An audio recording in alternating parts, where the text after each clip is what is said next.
వేషధారులైన శాస్త్రులారా, పరసైలారా, మీరు గిన్నెయు పళ్ళెమును వెలపట శుద్ధి చేయుదురు గాని అవి లోపట దోపుతోనూ అజితేంద్రియములతోనూ నింపబడి ఉన్నది.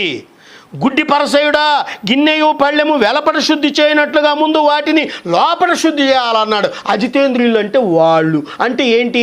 పైకి మాత్రం బ్రహ్మాండంగా సబ్బు పెట్టుకొని స్నానం చేస్తున్నావు, మంచి ఉతికిన బట్టలు వేసుకుంటున్నావు, ఇస్త్రీ బట్టలు వేసుకుంటున్నావు, పైన సెంటు పోస్తున్నావు, పౌడర్ రాస్తున్నావు, అన్నీ బాగానే ఉంది. లోపల నీ హృదయం అంతా అజితేంద్రియముతో అంటే బాగా మురికి పెట్టి ఉంది, మచ్చలు డాగులు మొత్తం దాంట్లోనే ఉన్నాయి. అది లోపల కుళ్ళిపోతూ ఉంది.